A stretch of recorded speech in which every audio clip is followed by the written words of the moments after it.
Podcast Échec avant, en collaboration avec Hockey Ballers, DA Sport, Deck pour qui s'abreuvoit, Rénovation Calfeutrage Alcam, Deck RDP, Future Generation Sport Collection Card, Cadence virtuelle.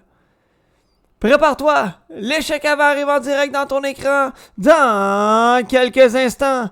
Podcast du 4 décembre 2024. C'est parti!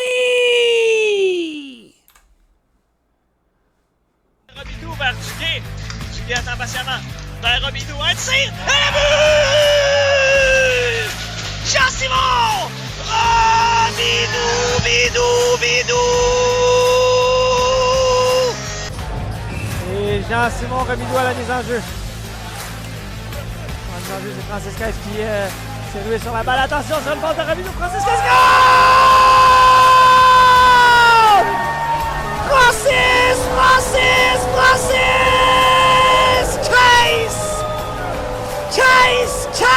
Chase!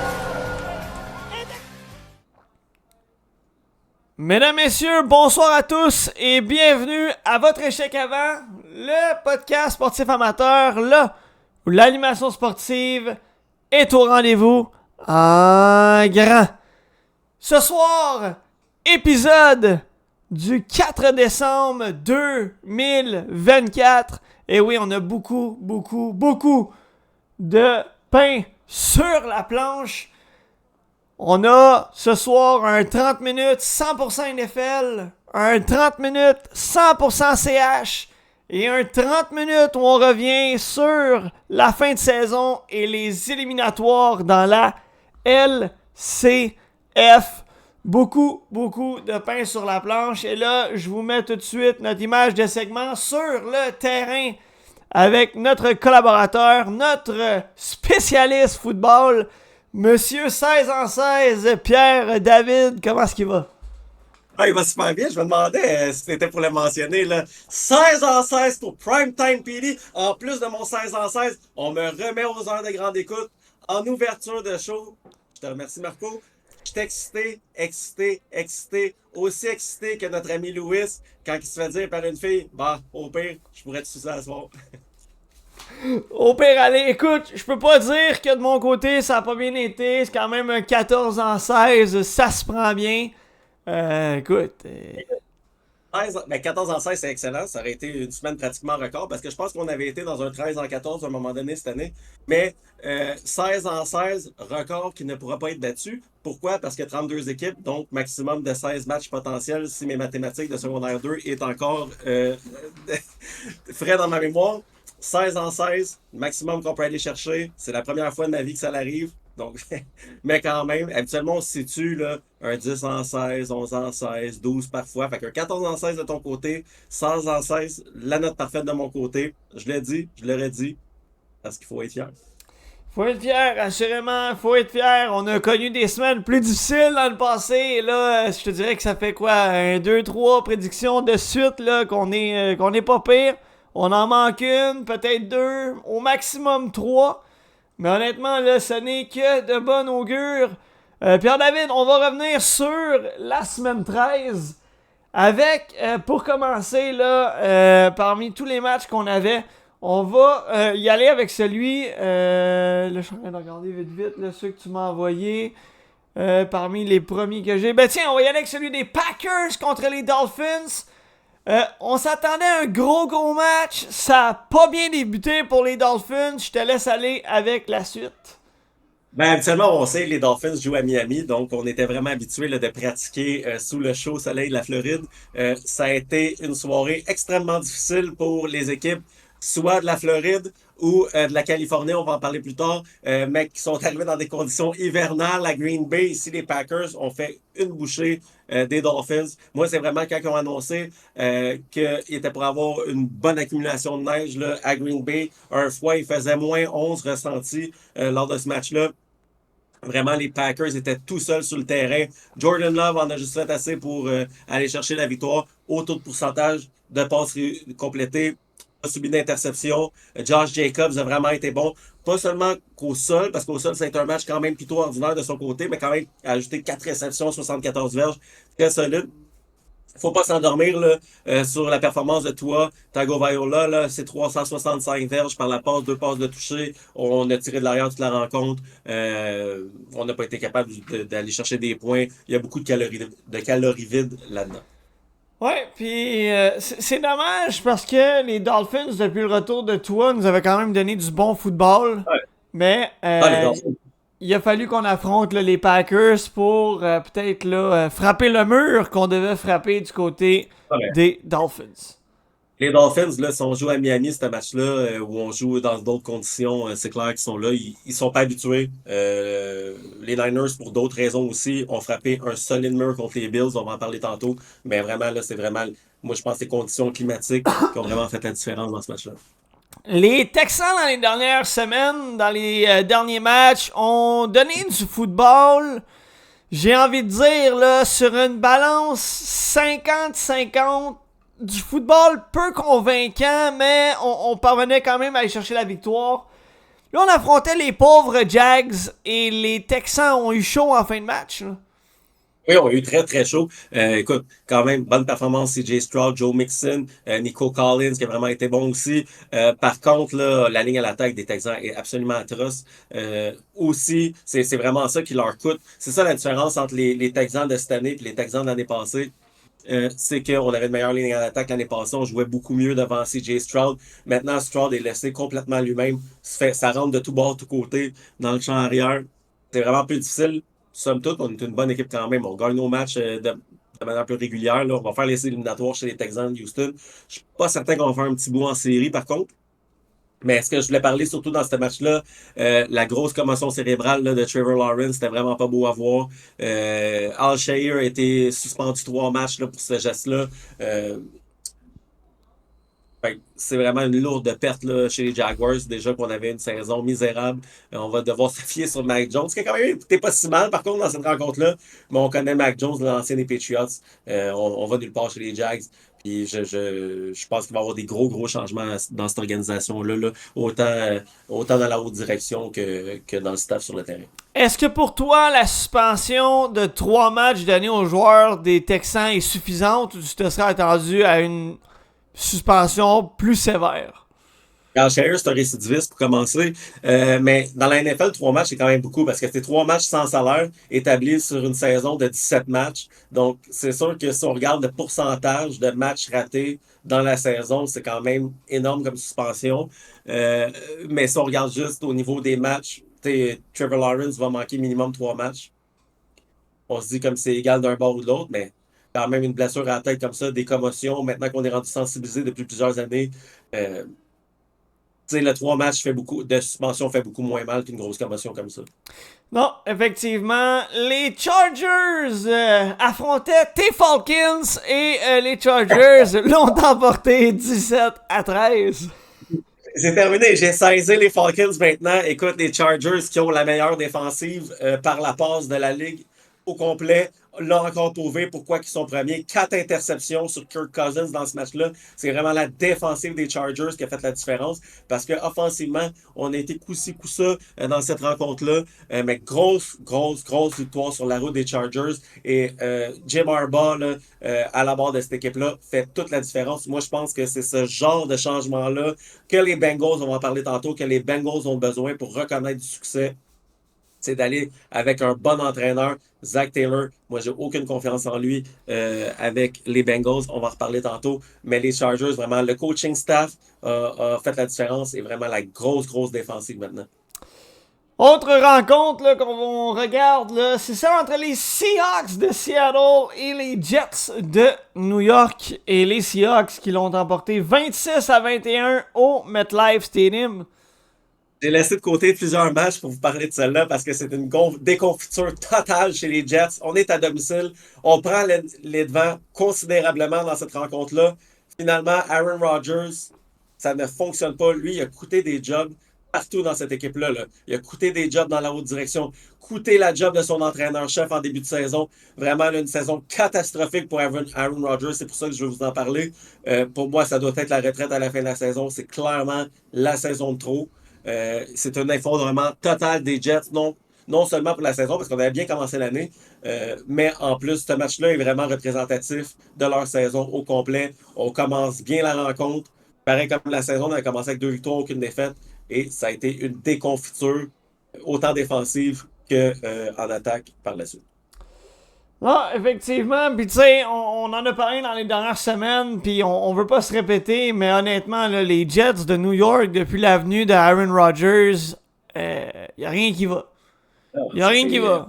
À sa première présence avec les Jets, se blesse et rate l'année au complet. Et là, il est à son poste, y a rien qui va.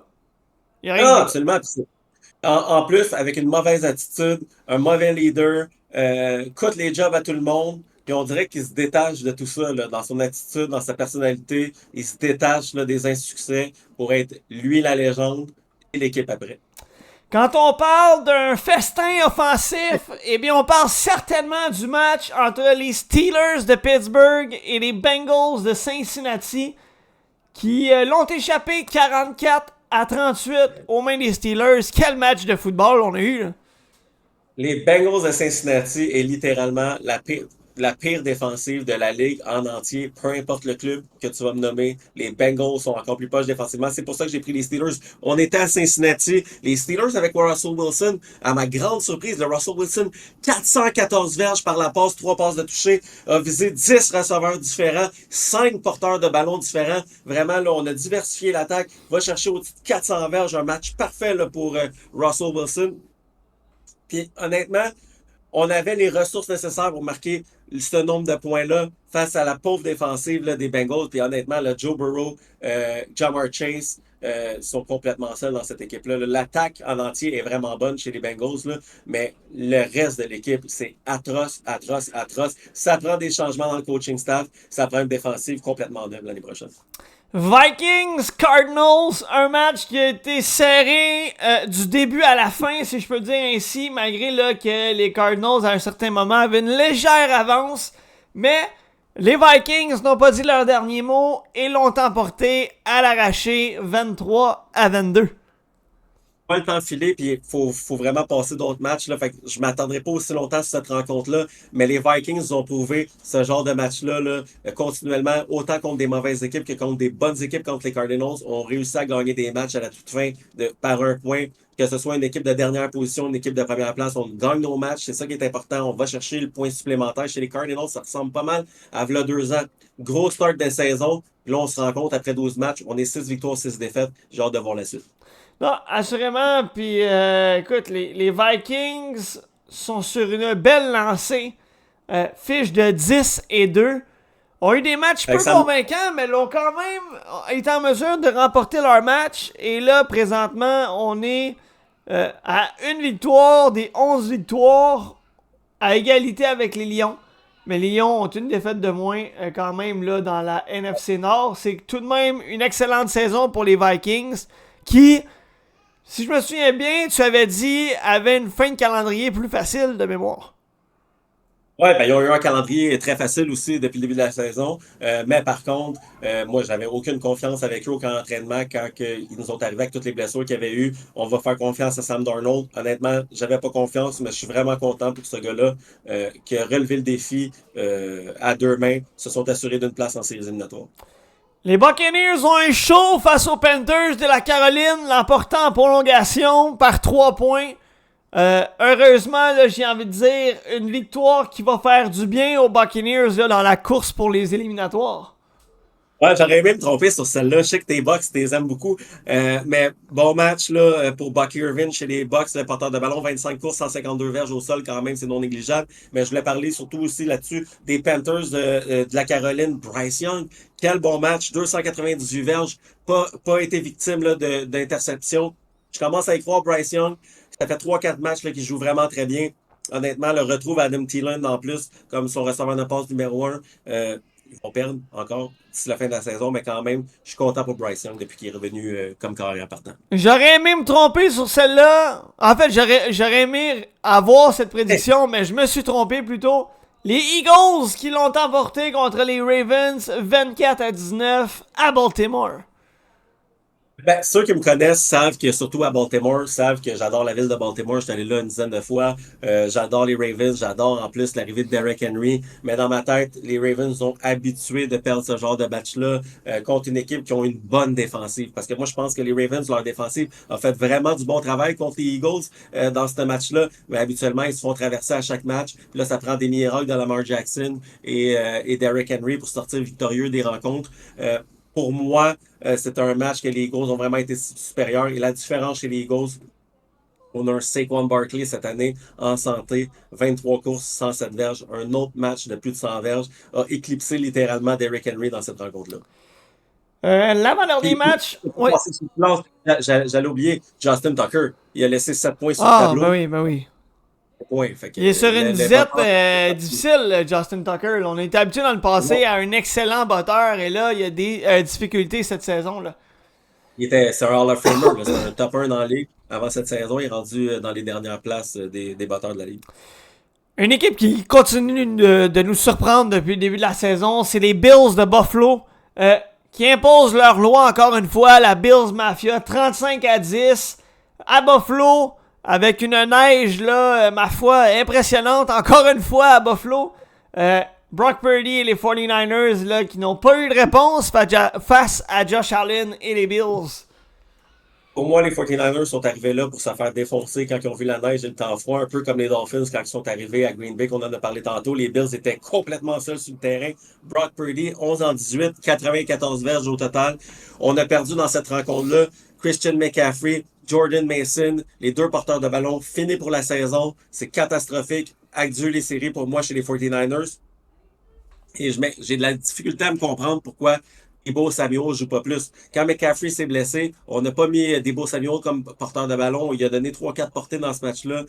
Jordan Mason, là, se blesse. Là, à un moment donné, il va falloir aller avec Debo. Debo qui est supposé être ton meilleur joueur. Sauf que j'ai remarqué, tu te rappelles, on l'avait parlé ici au Patriots l'échec avant, quand il avait pris son botteur à la gorge là, sur les lignes de côté, quand il avait manqué un botté, selon moi, on fait exprès pour le clouer au banc jusqu'à la fin de la saison peut-être. Mais là, avec ces deux blessures-là, peut-être il va retrouver du terrain. Mais selon moi, là, on fait preuve d'une mesure disciplinaire. On l'habille, mais on le fait pas jouer. Un mot. Broncos. Un mot. Deux mots en fait. Bo Nix. Les Broncos sont en mission présentement et ont imposé leur loi à Denver contre les Browns 41-32. Les Broncos là sont assurément une équipe à surveiller d'ici la fin de la saison. Là. Quel match de football pareil, là. L'offensive des deux côtés. Jameis Winston, record d'équipe, 497 verges par la passe. 4 passes de toucher, mais 3 interceptions, dont 2 pick six. C'est là que ça s'est joué. Malheureusement, Jameis Winston, c'est tout ou rien. Ça a été ça toute sa carrière. Mais je l'aime, je l'aime. Il a amené, tu sais, les Browns, là, avec Deshaun Watson, on marquait 10 points par match. Là, au moins, ses receveurs de passe, Jerry Jeudy, 230 verges sur réception. Au moins, on amène du fun à Cleveland. On perd nos matchs, mais on amène du fun à Cleveland un peu pour la fin de la saison chez les Broncos. Bo Nix, un haut pourcentage de passes complétées, 18 en 35. A subi 2 interceptions, mais vraiment, là, ces deux receveurs de passe, Marvin Mims, Courtland Sutton, l'ont vraiment sauvé de ce côté-là. Puis vraiment, là, les Browns, là, avec les 2 pick six, ils ont donné la victoire, là, littéralement, aux Broncos dans cette rencontre-là. On n'a pas parlé de cette rencontre, mais on y revient là en raison du congédiement de l'entraîneur de cette équipe. Et je parle des Bears de Chicago qui, honnêtement, se sont tués eux-mêmes par l'entremise des mauvaises décisions du coach face aux Lions. Les Bears auraient pu causer la surprise contre Détroit. Et malheureusement, là, une mauvaise gestion du cadran de l'entraîneur aura permis aux Lions là, de remporter ce match. Et par le fait même, là, on a montré la porte à l'entraîneur-chef, là, Matt Eberflus. Je ne sais pas si je le dis comme du monde. Ouais, Eberflus, exact. Mais tu voulais en parler rapidement, donc vas-y. Je voulais glisser un mot, je voulais pas parler nécessairement du match, mais pauvre Caleb Williams, les Bears en plus, qui est une bonne équipe avec du talent dans cette équipe-là. Caleb Williams, un carrière de première année, se bat dans cette équipe, veut tenter d'aller chercher des victoires. Bon début de saison, là, c'est pas mal plus difficile. Là, on a 6-7 défaites de suite. C'est difficile. Fin de match, on se fait péter littéralement en première demi face aux Lions. Deuxième moitié de demi, les Bears sont seuls sur le terrain, orchestrent une remontée incroyable. Il reste 40 secondes au match. On est déjà en position de placement. Caleb Williams subit un sac du corps. On recule un peu. Selon moi, c'est un botté tiré par les cheveux qu'on aurait réussi. Il faut faire un botté pour amener le match en prolongation. Il nous reste un temps d'arrêt, 35 secondes.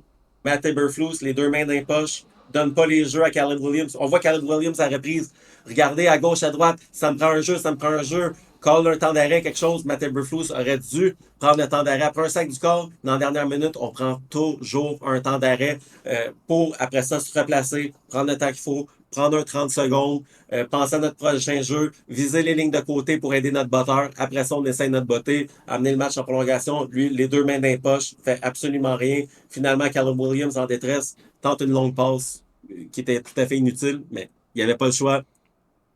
Le pire dans tout ça, si Matt Eberflus, en conférence de presse après le match, décide de reconnaître sa faute, dire c'est une mauvaise gestion de ma faute, je prends le blâme, c'est à cause de moi qu'on a perdu. Il aurait probablement pas perdu son poste. Pas perdu sa job. Lui, ça va dire dans les médias, c'est notre décision, il prend même pas le blâme, c'est notre décision, on referait la même chose si c'était à refaire. Ben là, une heure après, il était congédié. Non, assurément, il s'est tiré dans le pied, Pierre-David. Il nous reste là 8-9 minutes. Donc, on va s'enligner tout de suite vers nos fameux top 5, nos fameux power rankings, comme à chaque fois. Ton top 5 des meilleures équipes dans la NFL. Ça va ressembler à pas mal de 2 semaines, sauf qu'il y a un switch, la 4 puis la 5. Pour moi, Lyon en 1, Bills en 2, Chiefs en 3. Ça bouge pas parce que ces trois équipes-là ont gagné leur rencontre. J'avais Steelers en 4, Eagles en 5. Steelers a perdu le 2 semaines. Les Eagles sont sur une séquence de 8 victoires de suite, méritent de monter 4e. Et les Steelers drop au 5e rang pour moi. Ouais, écoute, de mon côté, là, il n'y a pas vraiment de changement aussi. Puis, je pense que tu vas être content, là. Les Lions, toujours premier. Les Bills, deuxième. Les Chiefs, je suis plus capable de voir là, mais bon. Remportent leur match à l'arraché sur des performances coup-ci, coup-ça. Mais bon, il faut rendre à César ce qui appartient à César. Les Eagles, quatrième. Les Eagles qui sont impressionnants depuis là, plusieurs rencontres. Je l'ai dit, là, 8 victoires de suite. Tu viens de battre un sur la route, c'est sûr que tu mérites de monter d'une place. Effectivement. Les Steelers qui sont au 5e rang. Et j'ai mis au 6e rang FNF, les Broncos et les Packers qui cognent à la porte du top 5. Du côté du top 5 des pires équipes dans la NFL, de mon côté, les Titans, les Giants, les Jags, les Jets, les Raiders et à la porte du top 5, les Pats et les Panthers de mon côté. Effectivement. Pour moi, les Giants, premier, ça va tellement mal, c'est épouvantable. Deuxième, les Jags, avec la blessure de Trevor Lawrence. Déjà, c'était vraiment épouvantable avec Trevor Lawrence, ça va être encore pire avec Mac Jones. Au troisième rang, les Raiders aussi. Le Gardner Minshew a été blessé il y a 2-3 semaines. Ils ne gagneront pas de match. Les Jets, ça me fait plaisir de les monter au 4e rang dans le top 5 des pires équipes. J'ai mis les Titans en 5, les Pats en 6, rajoutez le nombre d'équipes que vous voulez. Il y avait beaucoup de parité, puis là, on commence à voir les équipes qui ont abandonné sur la saison, puis les équipes qui vont jusqu'au bout. Il nous reste un petit 7 minutes. Bon, écoute, si on y va rapidement là, avec la course aux séries, on y va avec l'éliminatoire. Bon, les Chiefs et Buffalo, c'est assuré de faire les éliminatoires. Ensuite, on a Pittsburgh, Houston, équipe repêchée, Chargers, Baltimore, Denver. Si on regarde là, les équipes tout près d'espérer encore pouvoir se qualifier, les Colts, les Dolphins et les Bengals, mais les Bengals, là, ils commencent à faire chaud. D'après moi, il va falloir enchaîner les victoires jusqu'à la fin de la saison si on veut espérer pouvoir se tailler une place. L'autre... Si on y va division par division, là, ouais, vas-y. Pour moi, les Bengals, ça va être terminé, surtout si on perd contre les Cowboys en fin de semaine. Honnêtement, Bills, ça tient. Les Dolphins, je commence à être inquiet. Fallait vraiment pas perdre de match. T'sais, pour moi, Bills, Chiefs, c'est fait déjà. Ça va se battre Steelers, Ravens, mais pour moi, les deux équipes vont faire les éliminatoires. Donc, il y en a une des deux qui vont être là. Puis pour moi, Chargers, Broncos, les Broncos jouent vraiment très bien. Chargers à 8-4, les Broncos à 8-5. Pour moi, ça va être les trois équipes qui vont être repêchées. Ça va être Chargers, Broncos. Puis de l'autre côté, ça va être soit les Steelers ou les Ravens, selon l'équipe qui gagnera pas la division. Mais pour moi, là, dans l'américaine, c'est pas mal confirmé à mon sens. Les Dolphins vont pouvoir peut-être chauffer les fesses à quelques clubs, mais honnêtement, je vois pas comment que ça pourrait vraiment changer de côté. On y va rapidement avec nos prédictions. Il nous reste là plus ou moins 4-5 minutes. Football du jeudi 5 décembre, ça va être un gros match en direct de Détroit. Lyon, Packers, de mon côté, Jared Goff et les Lions dans un match offensif, mais très serré. Ouais, absolument. Puis, tu sais, le match de la fin de semaine se joue demain soir. C'est ça qui est le fun. Les Lions, pour moi, vont gagner à domicile. Donc, on est sur un train. Ils sont premiers dans nos 2 power rankings. Même si les Packers sont sur une séquence incroyable, je pense que les Lions vont gagner. Jets, Dolphins de mon côté. Dolphins aussi à domicile. On retrouve le chaud soleil de la Floride. On va battre les Jets. Falcons, Vikings de mon côté. Les Vikings. Les Vikings de mon côté, encore une fois, une équipe qui a perdu un peu de son souffle chez les Falcons. On est capable de battre ces équipes-là chez les Vikings. Saints, Giants. Les Saints l'emporteront à New York. Ouais, les Saints, j'y crois aussi. Par contre, c'est vrai que l'aspect température que j'avais pas pensé là-dessus. Mais écoute, on est tellement mauvais chez les Giants, là, ça n'a aucun sens. J'y vais avec les Saints. Eagles, Panthers à Philadelphie. Les Eagles seront sur une séquence de 9 victoires. Ouais, puis même si j'aime les performances de Bryce Young depuis 1 mois et demi environ, on pogne vraiment des solides clubs de ce temps-ci là, chez les Panthers de la Caroline. Fait que les Eagles à Philadelphie en plus vont être sans pitié. Steelers, Browns à Pittsburgh. De mon côté, les Steelers dans un match qui pourrait être chaudement disputé l'emporteront contre les Browns. Avec Jameis Winston, ça va toujours être excitant. Ça va être vraiment un match le fun à regarder. Moi, je pense que les Steelers à Pittsburgh, en plus, vont gagner ça aussi. Mais par contre, ça va être un match le fun. Russell Wilson, il va avoir des points. Il va avoir des points de deux côtés. Ça va être le fun. Les Buccaneers n'ont pas le droit à l'erreur et l'emporteront devant leurs partisans contre les pauvres Raiders. On veut faire les séries, il faut gagner ça à domicile chez les Bucks. Je prends les Bucks. Les Titans du Tennessee n'ont pas le choix et devront l'emporter contre Mac Jones et les Jags. Ben, les Titans n'ont pas le choix, mais ils ont le choix de finir dernier aussi.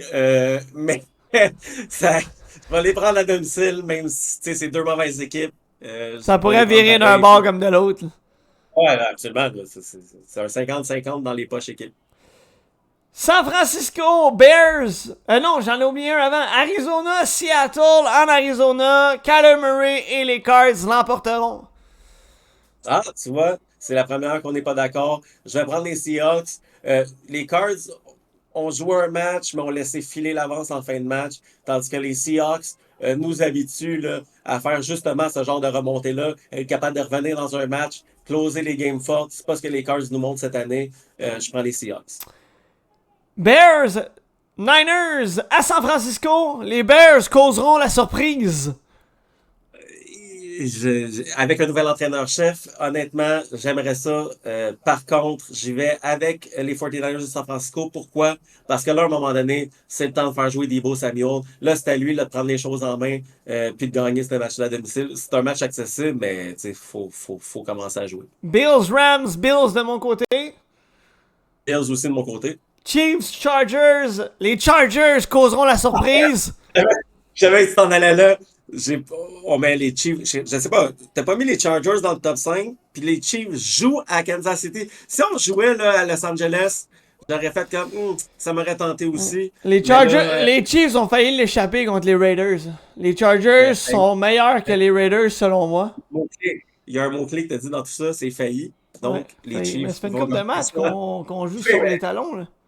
Ils sont là.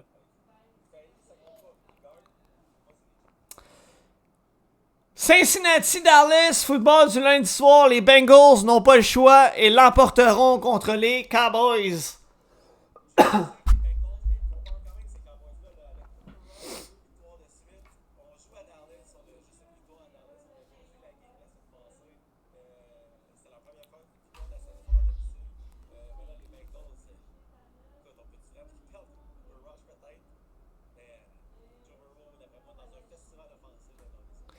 Donc, mesdames, messieurs, c'est ce qui conclut le segment sur le terrain 100% NFL. Nos prédictions sont encore comme la semaine passée, pareil, sauf pour 2 matchs. Donc, Arizona pour moi, 3 matchs? Ah, ok, 3 matchs. Donc, on verra qui ressortira gagnant la semaine prochaine pour un autre rendez-vous 100% NFL. Pierre-David, ça a été un plaisir et on se dit à la semaine prochaine. Et là, mesdames et messieurs, on accueille nos 2 panélistes pour le segment du haut de la passerelle, le segment LNH, avec, mesdames et messieurs, Christopher Nain du match ultime et la voix meilleuse de votre échec avant, Cédric Paquette. Les boys, comment allez-vous? Ça va super bien, merci. Comme sur des roulettes, ça roule comme il faut, tout va bien, il faut. C'est bon ça! Au lendemain d'une victoire du Canadien, au lendemain du premier de Patrick Laine en plus de 355 jours, on va se le dire là, quand t'as pas joué depuis 355 jours, pis qu'à ton retour t'es au Centre Bell, un but en avantage numérique, le poids sur tes épaules, il doit briser en 2. C'est terrible comment ce gars-là, la seconde où il a entendu piting, pis qu'elle a rentré dans le fond du net, le gars il a fait. Oh. Je sais pas vos impressions là, mais moi quand j'ai vu le but de Laine, j'ai eu des frissons. Ah, moi aussi. Moi, j'ai adoré aussi par après là, la réaction de Caulfield qui saute dessus, le gros sourire. Tous les gars qui vont le voir dans le coin, là, ça doit être un sentiment incroyable. Il savait dans quel marché il s'en venait là, avec les Canadiens, que c'est beaucoup de pression.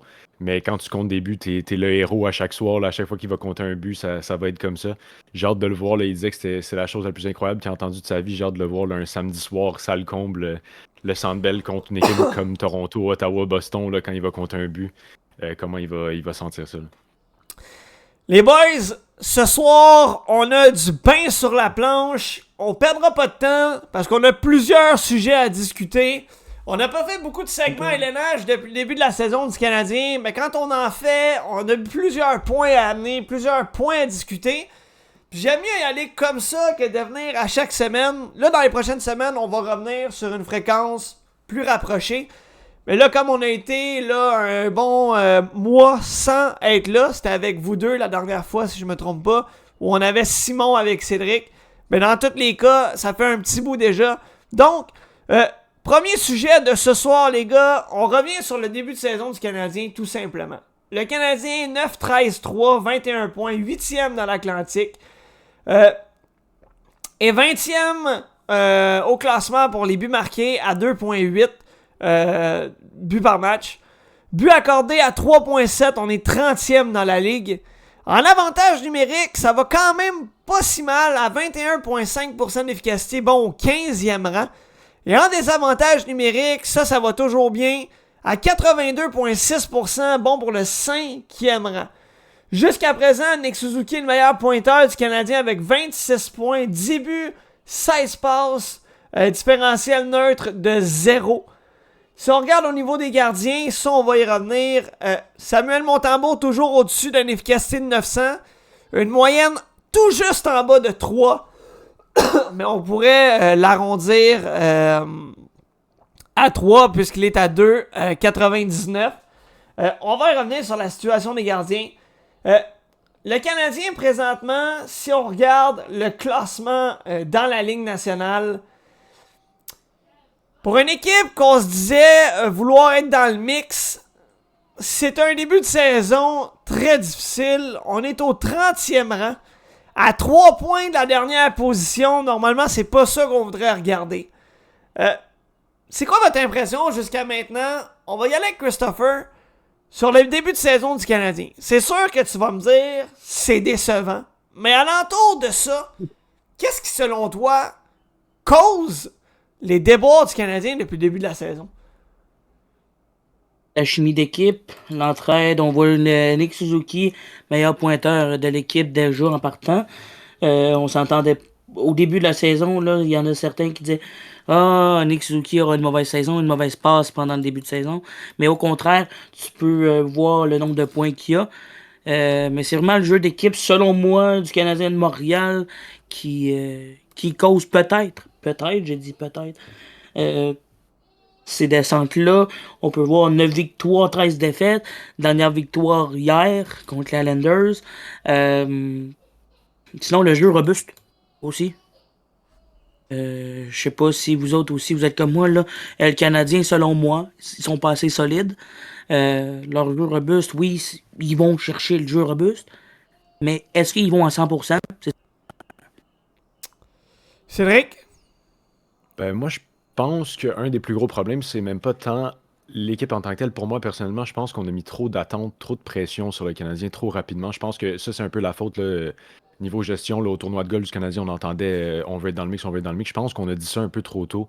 Parce que à regarder les autres équipes, je trouve que la division Atlantique, là, c'est pas mal la division la plus serrée de la ligue. Donc, je vois pas vraiment comment est-ce qu'on pouvait s'attendre à être pas loin des séries. Mais en même temps, là, je regarde ça avec le classement vite, là, si on se compare, je vais faire une petite comparaison vite avec les Penguins de Pittsburgh qui sont 5 points en avance du Canadien avec 2 matchs de plus de jouer. Donc, si le Canadien était à empocher 2 victoires, là, il se rapprochait à 1 point des Penguins qui sont très près de la course aux séries. Donc, je pense que c'est pas complètement espoir perdu, mais je pense simplement qu'on a été un petit peu trop vite à dire que le Canadien était une équipe proche des séries. Je pense qu'il faut laisser le temps un peu. Surtout aux équipes de la division Atlantique comme Tampa Bay, comme Boston, là, qui commencent à avoir des difficultés à redescendre un peu pour que le Canadien puisse monter vers une place de série.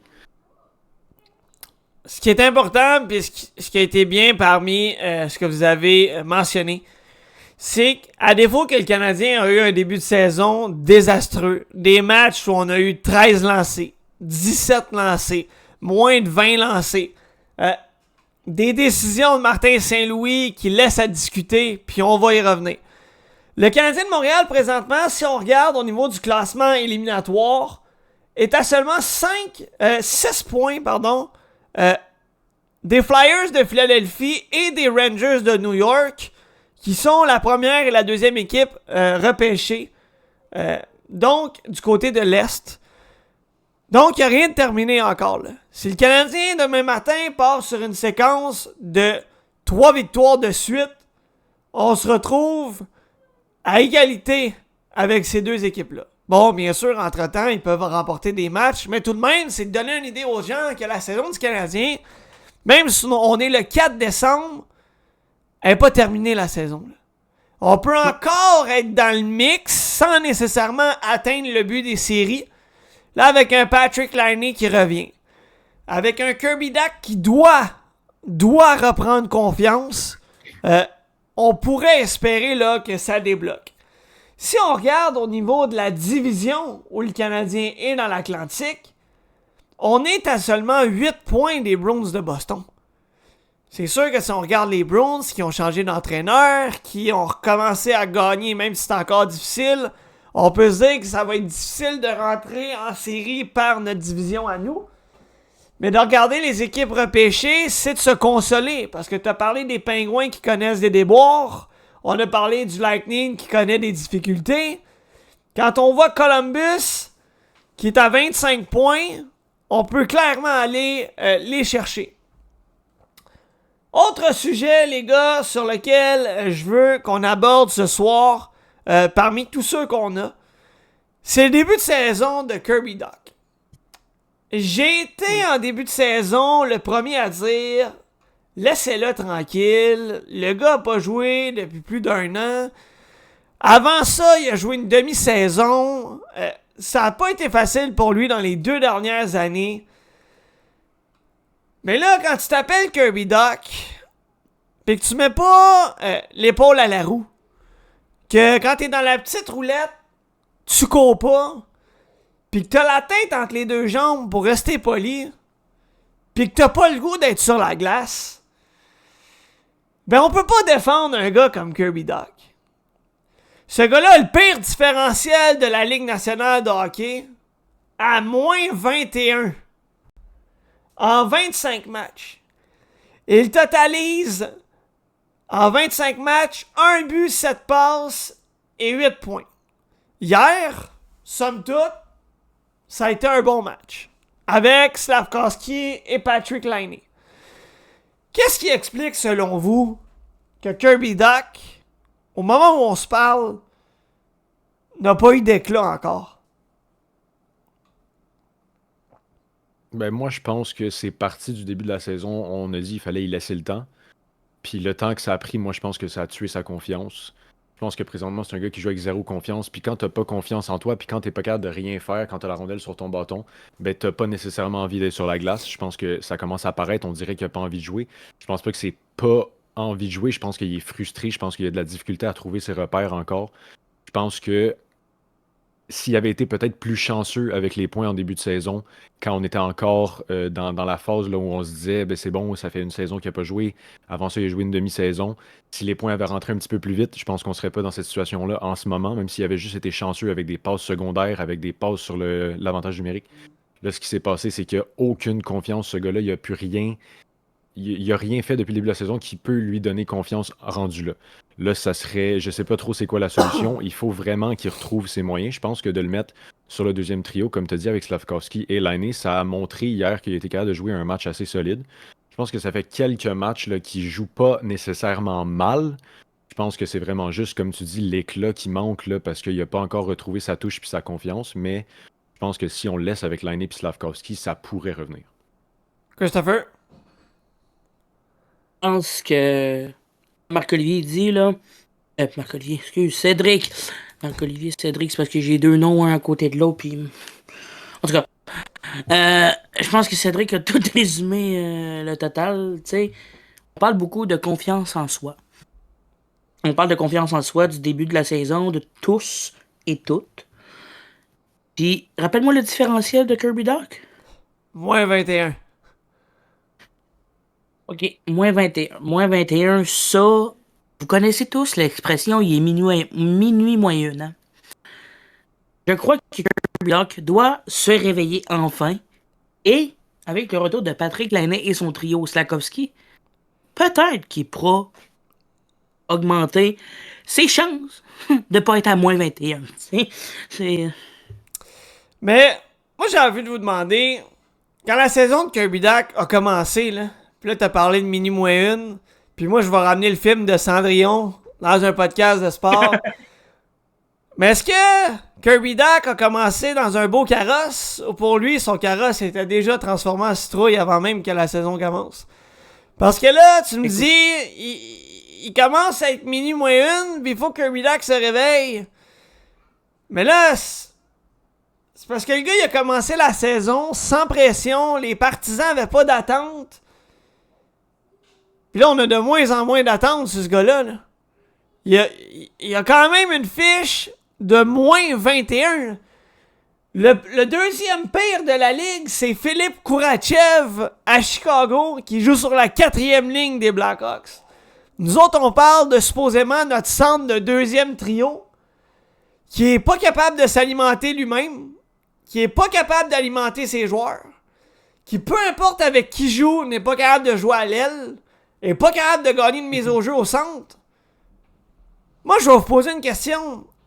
Est-ce que Martin Saint-Louis a été trop patient avec lui? Puis là, je vous parle de Saint-Louis, puis je vais m'en aller vers le sujet en même temps qui est Martin Saint-Louis. Au début de la saison, Martin Saint-Louis a parlé de hard coaching. Martin Saint-Louis a placé Kirby Dach et Slafkovsky, il y a de cela peut-être 2 matchs, sur le 4e trio en partant le match. Le Canadien a eu un avantage numérique et on a envoyé Kirby Dach sur l'avantage numérique. Quel message tu envoies à ton joueur qui est supposé aller réfléchir sur sa 4e ligne puis qui au final se retrouve sur le powerplay avec un bonbon? Et où là la nuance de je te donne, je fais du hard coaching, mais en même temps je récompense mon joueur? Est-ce que c'est parce qu'il n'y a pas le choix de l'envoyer? Ou c'est parce que Martin Saint-Louis ne sait pas vraiment ce qui est du hard coaching? Cédric?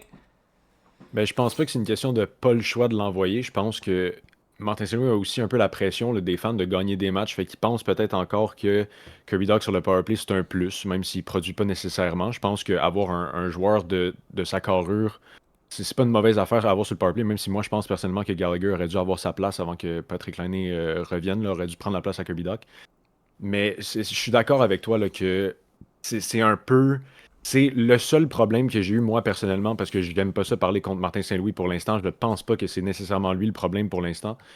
C'est le seul problème que j'ai eu, c'est comme tu dis, il a parlé de hard coaching. Puis quand il a mis Slavkovski et Dach sur le 4e trio, on lui a demandé si c'était un message qu'il voulait passer. Puis il a dit, je sais pas vraiment si c'est un message, je pense que c'est juste un changement. Puis on essaie. Moi, j'ai de la difficulté avec ça. Pour moi, il faut que tu sois clair avec des choses comme ça. Si tu les mets sur le 4e trio, c'est un message, il faut qu'on se réveille.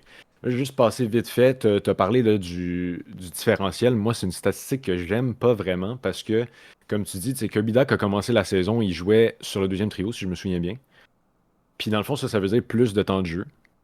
Puis le Canadien a quand même un différentiel, le pire différentiel d'équipe de la Ligue. Fait que ça veut dire que c'est une des équipes qui se fait compter le plus de buts.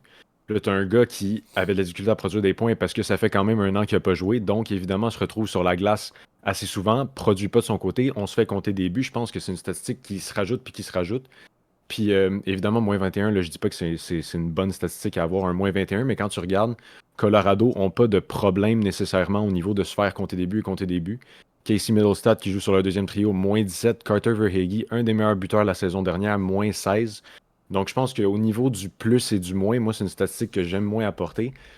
Tout cela étant dit, je pense qu'il y a encore un problème visiblement avec le jeu de Kirby Dach. Là. Je voulais juste apporter ce petit point-là pour pas qu'on parte en panique non plus avec les plus et les moins qui des fois sont un petit peu moins utiles là, au niveau du jeu du joueur en tant que tel. Christopher? Le hard coaching de Martin Saint-Louis, là. Barre-moi le mot hard. Tu récompenses tes gars. Tu leur donnes un cadeau. OK? Tu le mets sur la 3e ligne, la 2e ligne, pour avoir ce différentiel-là. Ma question pour vous. Est-ce que tu donnes un cadeau spécialement à un joueur qui produit ou un joueur qui est capable d'amener son jeu vers quelque chose, vers quelque chose de bien? Ben écoute, logiquement, tu vas récompenser le joueur qui produit, le gars qui est sur son air d'aller. De l'autre côté, tu sais, je comprends le sens de ta question. Tu sais, c'est sûr que Kirby Dach en avantage numérique sera pas inutile. Tu sais, Kirby Dach est capable d'alimenter ses coéquipiers, est capable de passer, tu sais, il est capable de placer la rondelle n'importe où sur la glace. Ce gars-là est imposant physiquement, peut aller se mettre devant le filet. Mais à 5 contre 5, Kirby Dach, on le voit pas. Kirby Dach, on le voit pas. Là, depuis quelques matchs, c'est moins pire. Il semble prendre une légère confiance avec la rondelle. Mais je vous parle vraiment depuis 2-3 matchs, là. On dirait que depuis que les gens se sont mis à le ramasser, là, suite à sa punition contre les Rangers, on dirait qu'il y a comme eu un réveil, là, de Kirby Dach, là, sur la glace. Je sais pas si c'est un addon, je sais pas si c'est moi qui est fou. Mais le hard coaching de Saint-Louis, pour moi, c'est difficile. C'est difficile parce que si un gars comme Jim Montgomery, qui à Boston a eu le culot de laisser David Pasternak une période complète sur le banc, a été capable de ramasser son capitaine Brad Marchand au banc devant tout le monde, on le savait que son temps était compté, on le savait. Mais il a été quand même capable de le faire parce que c'est un coach d'expérience. Fait que moi, je vous demande, est-ce que c'est le manque d'expérience de Saint-Louis qui cause le manque de hard coaching? Ben, ça se pourrait, mais j'ai aimé un petit point là, qu'on disait, est-ce qu'on donne un bonbon au joueur qui est sur son air d'aller là, sur le power play? Je me demande aussi si c'était pas un essai continuel d'essayer de redonner confiance à Dach, parce que c'est plus facile d'aller chercher des points en avantage numérique. Il y a plus de place pour bouger la rondelle. Est-ce que tout ce temps-là, Martin Saint-Louis, là, encore une fois, c'est quand même contradictoire de le mettre sur le 4e trio puis le premier avantage numérique, j'en suis pleinement conscient, là. Mais est-ce qu'on n'essayait pas encore d'essayer de lui redonner confiance en se disant si ça débloque à 5 contre 4, peut-être que ça va débloquer à 5 contre 5 par la suite. Là, évidemment, ça n'a pas fonctionné, puis là, il a perdu sa place depuis que Patrick Laine est revenu. Mais c'était peut-être ça qui est arrivé. Puis pour ce qui est du hard coaching, là, je suis d'accord que peut-être Moi aussi, des fois, j'aimerais qu'on soit un petit peu plus certain de nos décisions, puis qu'on soit un petit peu plus clair, net et précis avec les joueurs qui performent moins. C'est sûr que, tu sais, dans le cas de Pasternak puis Marchand, c'est des vétérans qui sont plus nécessairement dans une courbe de progression là, dans leur jeune âge comme Kirby Dach le serait. Donc, est-ce que on décide que de clouer un jeune joueur qui est supposé être encore en train de s'améliorer au banc, c'est pas nécessairement une bonne décision pour sa progression? Je sais pas, là, je suis pas un coach de la Ligue nationale non plus. Mais tout ce que je sais, c'est qu'à Boston, je peux pas dire que je regarde les matchs des Bruins, mais à voir leur fiche, je suis pas certain que d'avoir cloué ces joueurs-là au banc, ça a amené à plus de victoires, plus de performances. Au final, Jim Montgomery a perdu son poste quand même. Donc, est-ce que ça aurait changé quelque chose à Montréal? C'est très difficile à dire. Non, c'est sûr, tu sais, c'est sûr que quand tu regardes du côté de Jim Montgomery à Boston, il a été congédié et puis on le savait. Mais c'est l'effet qu'il a lancé un message quand même. Tu sais, de dire que lui a pas eu peur de clouer au banc un gars comme Pasternak, un gars comme Marchand. Je vois pas pourquoi on serait pas capable de clouer un gars comme Kirby Dach sur le banc. Martin Saint-Louis l'a fait avec Slavkovski dans les derniers matchs. Il a cloué Slavkovski au banc une bonne partie de la période. Mais Kirby Dach, il a rien eu depuis le début de la saison. Là. À part une courte présence sur le quatrième trio. J'ai l'impression que c'est vraiment niveau confiance. On sait qu'il est déjà dans le plus bas de sa confiance. Je pense qu'on... Encore là, est-ce que je suis d'accord avec ça? J'essaie juste de raisonner selon qu'est-ce que je pense qui se passe là derrière le banc. Je pense que tant qu'à avoir un joueur qui est déjà sans confiance, on veut juste pas le briser encore plus. Je pense que c'est juste ça. Intéressant, intéressant. Les gars, on passe au prochain sujet. On le sait, il y a la Coupe des 4 Nations qui débutera sous peu. Honnêtement, moi, je regarderai pas ça. Je vais peut-être jeter un coup d'œil. Joël Armia avec la Finlande. Je vais peut-être jeter un coup d'œil pour qu'on puisse en parler dans le podcast là, brièvement, 30 secondes. Là. Mais honnêtement, c'est pas comme les Jeux Olympiques pour moi. Puis avoir les équipes qui sont là, puis les joueurs qui ont été sélectionnés, puis les joueurs qui ont pas été sélectionnés, je me demande si les dirigeants des 4 nations n'ont pas fait des sélections les yeux fermés. Mais bon. Qui dit... Canada dit Samuel Montembeault qui, je sais pas si ça a été annoncé, mais ça devrait être annoncé sous peu si ça n'a pas été fait, devrait être le troisième. Ok, devrait être. Tu me confirmes que c'est le troisième gardien dans ce cas-là?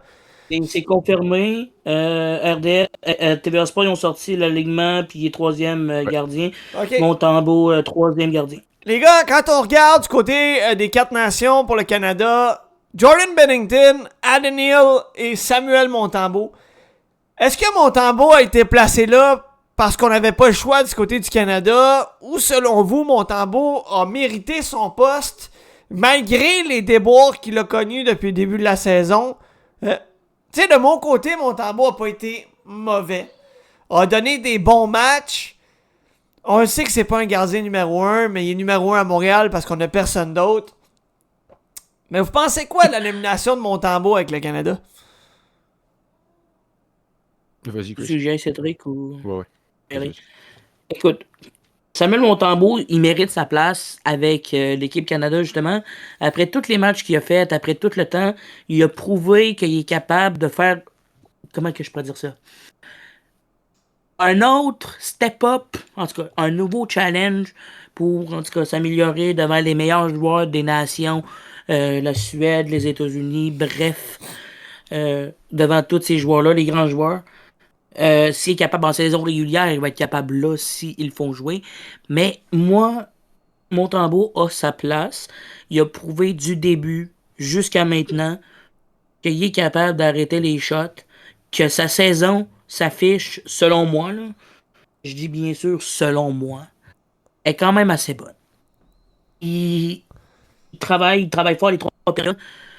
En prolongation aussi, surtout. Mais pour vrai, Montembeault, il mérite sa place, selon moi. Ouais, ben, je suis d'accord. Je pense qu'il mérite sa place. Je pense que c'était aussi un peu une situation là, de pas beaucoup de choix pour le Canada, parce qu'on regarde ça, là, Bennington et Hill qui ont été sélectionnés. Les autres gardiens là, qu'on avait dans les rumeurs, c'est Stuart Skinner, Mackenzie Blackwood. Est-ce que c'est vraiment des gardiens qui sont meilleurs que Montembeault? Là, faut pas oublier que Montembeault joue derrière la défensive du Canadien, qui est quand même pas du tout la meilleure de la ligue. Donc, c'est de se dire, est-ce qu'il y a un gardien vraiment, quand tu le mets derrière la défensive du Canada, est-ce qu'il y a un autre gardien qui va être meilleur que Montembeault? Il n'y en a pas beaucoup pour le Canada. Le Marc-André Fleury commence à être âgé, commence à ralentir un peu, il est encore solide, mais est-ce qu'il est plus solide que Montembeault quand on le met derrière la défensive du Canada, c'est ça qu'il va être à voir. Puis c'est aussi le rôle de troisième gardien, donc veut pas, oui, il mérite probablement sa place, mais il y aura fort probablement pas de temps de jeu de toute façon au cours du tournoi. Donc je pense que c'est un peu, oui, il l'a mérité, oui, il n'y avait pas beaucoup d'options. Donc je pense que c'est un petit peu un mélange des deux, mais comme je dis justement, là, la défensive du Canada ont des très bons défenseurs qui vont être devant les gardiens de but. Donc je pense qu'on va voir si jamais Montembeault a du temps de jeu, évidemment que sa moyenne va baisser et que son pourcentage d'arrêt va monter là, comparativement à la saison régulière. Là. C'est certain. J'espère simplement que cette nomination-là, puis je sais pas si ça a un rapport avec sa performance d'hier qui a été phénoménale contre les Highlanders, mais j'espère que ça va upgrade la confiance de Montembeault, puis qu'il va être capable de gauler à la hauteur d'une nomination pour Team Canada, parce que ça va être les 4 nations, la Coupe des 4 nations, ça reste que quand t'es sélectionné par ton pays, c'est pas rien non plus. Donc, j'espère là, que ça va permettre à Montembeault d'aller gauler à un autre niveau. Caden Primo. Si tu me permets, Ouais, vas-y. si tu me permets là, pour revenir avec le commentaire de Cédric, justement, là, pour les défenseurs, là, on peut voir Kel McCord, George Morrissey, Pietrangelo, Theodore, Taves. C'est pas mal. Tu dis, c'est des bons défenseurs qui vont protéger justement le goaler à la fin pour pas que le petit truc de plastique, là, je dis petit truc de plastique, la rondelle ne puisse pas rentrer dans le fond du filet. C'est un bon point amené. Caden Primo. Qu'est-ce qu'on fait avec Caden Primo, les gars? La Chine. Est-ce que... est-ce qu'on le met au balotage? Est-ce qu'on va chercher un gardien de soutien ailleurs dans la Ligue nationale? Est-ce qu'on monte un gars comme Connor Hughes en bas parce qu'on veut laisser Jacob Dabesh en bas tuer la Ligue américaine, prendre son expérience? C'est quoi votre opinion par rapport à ça? Rachel, non. En fait, tu l'envoies au balotage. Selon moi, là. Mais si tu l'envoies au balotage, tu fais quoi? Parce que forcément, il y a une équipe qui va le réclamer tout de même. Tu sais, on fait quoi? Est-ce qu'on a des options sur la table? Le problème, On c'est a qu'il n'y Hughes a, en bas, il y a comme pas tu tant dis. d'options, mais je suis pas certain si Hughes a un contrat qui est... Je suis pas 100% certain, je pense que oui, mais je suis pas sûr qu'il peut être rappelé dans la Ligue nationale.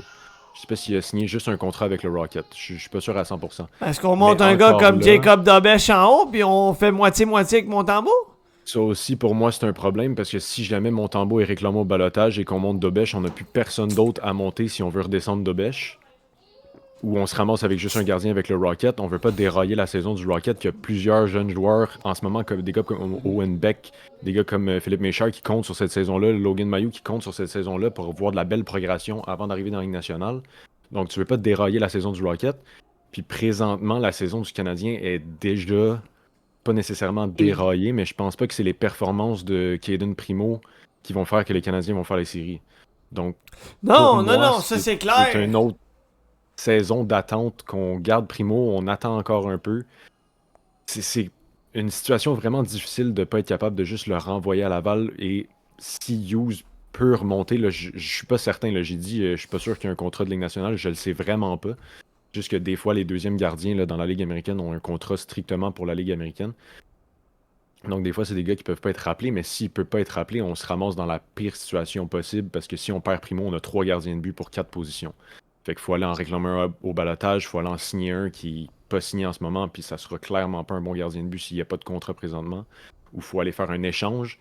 Puis quand une équipe sait que tu as besoin d'un joueur, ils vont te faire payer plus cher. Fait que si le Canadien perd Primo, va chercher un gardien, c'est clair qu'il faut qu'on donne des choix de pêchage qu'on n'a pas envie de donner. Donc, moi, je pense qu'il faut qu'on garde Primo puis qu'on l'endure jusqu'à au moins la saison prochaine, essayer de signer un deuxième gardien de but là, dans les agents libres. Les gars, ouais, vas-y, Chris. Si tu me permets là, de glisser un petit dernier mot là, sur Caden Primo et Jacob Daubèche. Tu sais, avec le match ultime, j'ai parlé d'essayer d'Aubèche, mettons 1-2 matchs dans la Ligue nationale, puis après ça, tu l'enverras au Rocket de Laval si ça fait pas. Mais essaye-le dans le club au moins un match. Ouais, mais si. deuxième. Tu sais, On verra. si.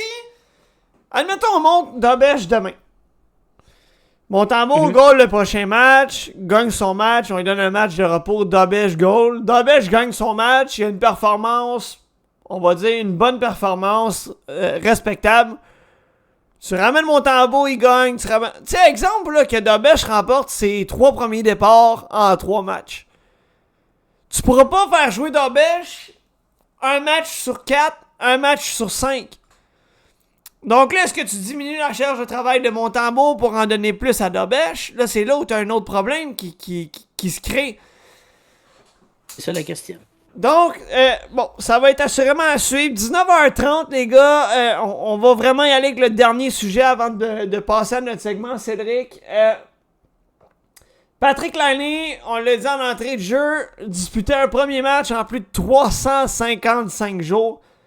Je vous pose la question, comment l'avez-vous trouvé hier, Christopher? Wow! Wow! Ben, Tu sais, pour un gars qui revient au jeu. Ah, vas-y. Un gars qui revient au jeu après un an, OK? Il est sur le coin, OK? Tu vois son tir parfait, là. L'œil, là, est rentré dans le coin où que... On va Tu se le comprends? dire, là, c'est too much qu'il a dit à Marc Denis en entrevue. J'ai reçu la rondelle, j'ai fermé les yeux avant de tirer. Cédric, toi pis moi, là. Marc Denis qui dit, permettez-moi d'en douter. Le gars, il comprend pas ce qu'il a dit. C'est too Je sais much parce qu'il un a peu. fermé les là. yeux, mais il regardait pas le but quand il a lancé. Après avoir, parce que j'ai regardé le but à peu près 15 fois, là. Il regardait à terre quand il a lancé. Il a même pas besoin de regarder le but pour savoir où est-ce qu'il va placer la rondelle. Non, Mais pour ce qui est de son match complet, je dirais pas que c'était pas un match à un niveau de All-Star de la Ligue nationale. Il y a eu un match correct, un bon match pour un gars qui a pas joué depuis presque un an. A compté un but qui a soulevé la foule et qui m'a soulevé de ma chaise.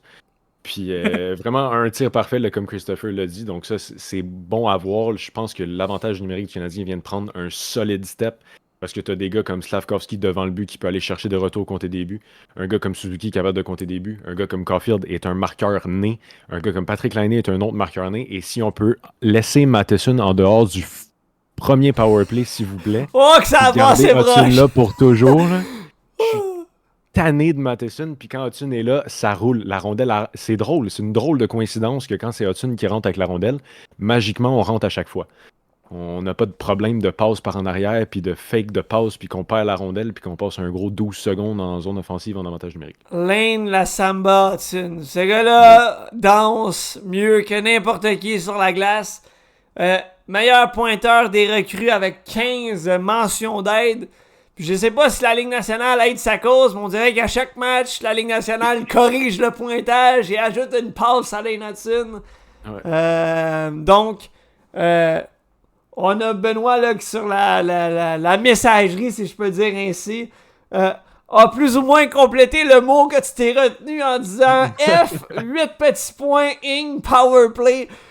Donc, très certainement là, l'avenue de Patrick Laine qui vient solidifier le power play du Canadien. Les boys, c'est ce qui va conclure déjà ce 30 minutes LNH. Je vous remercie. En fait, je te remercie, Chris, d'avoir été là. Un appel de dernière minute, toujours fidèle au poste. Et on se dit à une prochaine fois, mon Chris.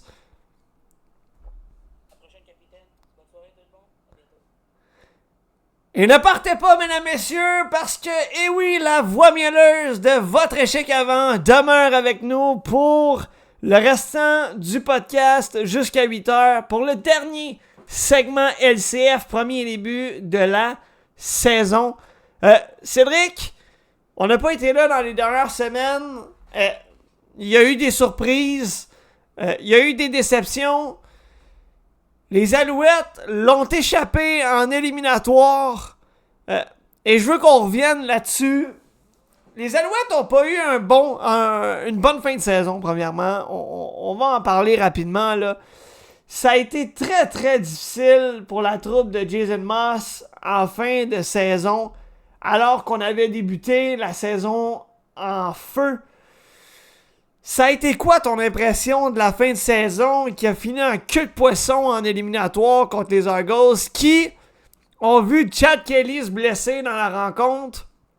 Les Alouettes à ce moment-là, c'était pas terminé. On aurait pu revenir.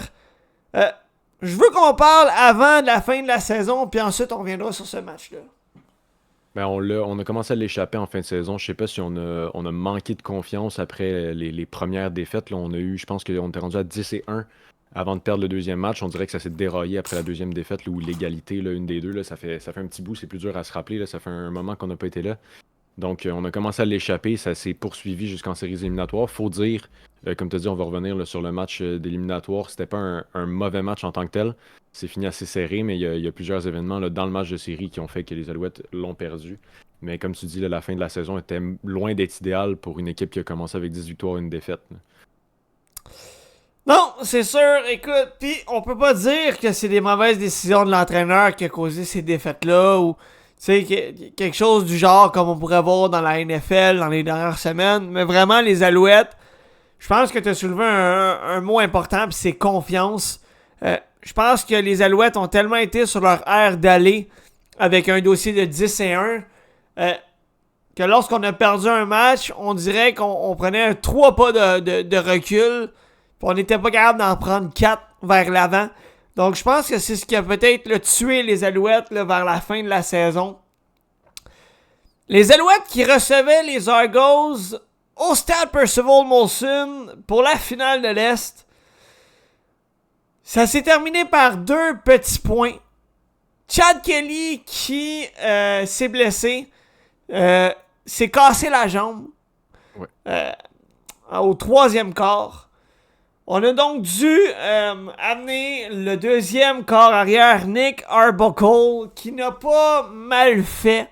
A fait sa job de rouler le cadran. A limité les Alouettes au temps d'attaque. Mais moi, honnêtement, ce qui retient mon attention pour les mauvaises raisons, et là, je l'appellerai pas Zach Collaros, parce que je l'ai appelé souvent de même cette saison, mais Cédric, à quel point Cody Fajardo a fait mal aux Alouettes et a probablement été la cause de la défaite des Alouettes dans ce match-là. Oui, ok, les Alouettes ont été victimes de 4-5 revirements dans le match. 5 revirements, ouais. Mais Cody Fajardo, là, c'était pas le Cody Fajardo qu'on a connu au début de la saison, puis la saison d'avant, là. C'était pas le MVP de la Coupe Grey là, qui s'est pointé pour le match contre les Argos, mais je pense pas que... Mais évidemment, là, s'il y avait eu une grosse performance, les Alouettes l'auraient remporté haut la main. Ça, je l'enlève pas à personne. Mais il y a d'autres choses, moi, dans ce match-là qui m'ont dérangé, qui ont fait qu'on a fini par perdre le match du côté des Alouettes. Mais là, on va revenir tantôt aussi sur le sujet de Fajardo avec la signature d'Alexander Davis. Davis Alexander, excusez. Puis, mais dans le fond... Comme je dis, là, une grosse performance de Fajardo, les Alouettes l'emportent haut la main. Mais 5 revirements, et là, encore là, je pense que 2 de ces revirements-là sont des interceptions, si je me trompe pas. 2 interceptions et 1 échappé. Donc, évidemment, si tu enlèves ces 3 revirements-là là, qui sont de sa faute, il faudrait que l'échappé, si je me souviens bien, c'était... Non, c'est pas vrai. J'allais dire que c'était un jeu intelligent, mais non. C'était une passe qui aurait dû être faite, puis il s'est fait plaquer, puis il a droppé le ballon là, en avant de lui. Mais je pense que ça a parti, là, vraiment les revirements, ça a été la grosse cause de cette défaite-là. Le pire de ceux-là était au premier quart, si je me souviens bien, une interception défensive là, des Alouettes qui s'est terminée avec un échappé à la fin de cette interception-là. Ça aurait parti la game 7-0 de même, dès le premier quart, dans les premières minutes en plus. Donc, évidemment, les revirements ont complètement calé les Alouettes, dont 3 de ceux-là, comme on dit, ont été causés par Fajardo, malheureusement. Donc, certainement pas son meilleur match. Mais il y a aussi 2 décisions, une qui a causé la deuxième. Au 3e quart, les Alouettes tirent de l'arrière par 8 ou 9 points. Là, je me souviens plus exactement là, du pointage. Au 3e quart, on décide d'y aller pour une conversion de 2 points pour se rapprocher à 3 points des Argos. On rate la conversion de 2 points, qui fait qu'on a un déficit de 1 point de trop. on compte un autre touché à la fin du match et on est obligé d'y aller pour une autre conversion de 2 points. Donc, si on additionne ça, on a manqué 2 fois nos conversions, on a perdu par 2 points. Si ces 2 conversions-là, c'est des bottées, c'est un match qui est égal à la fin du 4e quart. Peut-être pas jusqu'à la fin, là, parce que les Argos avaient quand même une vingtaine de secondes pour remonter le terrain. Mais je pense que la brigade défensive des Alouettes nous a habitués à ne pas laisser une équipe remonter le terrain dans un moment important. Donc, je pense, et encore une fois, Jason Moss, loin de moi de dire que c'est un mauvais entraîneur, a été nommé entraîneur de l'année dans la LCF cette année. Pour moi, c'est le meilleur entraîneur de la Ligue. Mais c'est cette petite décision-là qui fait qu'à la fin du match, on perd par 2 points qui aurait été facilement atteignable si on avait botté le ballon 2 fois plutôt qu'aller pour une conversion de 2 points sur ce toucher-là au 3e quart. Tu sais, t'as mentionné des points importants, les revirements des Alouettes en début de match, les 2 interceptions de Fajardo, son échappée. L'une des interceptions a lancé le ballon alors qu'il n'y avait personne des Alouettes dans ces eaux-là. Les 2 tentatives de conversion de 2 points qui ont été ratées, qui, à mon humble avis, ne servent à rien, surtout en éliminatoire où tu n'as pas le droit à l'erreur parce que regardez le résultat. Au 3e quart, moi, c'est surtout ça. C'est quand il va tôt pour une conversion de 2 points. Moi, c'est toujours ce stress-là. On la manque. On perd 2 points pour rien parce qu'on avait encore un quart et demi pour aller chercher ces points-là qui manquaient. Là. C'est simple. C'est où tu t'assures d'un point ou t'en perds 2. Ouais, parce Dans que les cas, on en a perdu. Réussi peut-être une depuis le début de la saison de conversion de 2 points. Puis je suis même pas certain. Je pense qu'on était 1 en 14, quelque chose comme ça. Là. On a vraiment une statistique de boîte. Mais t'as parlé de Jason Moss.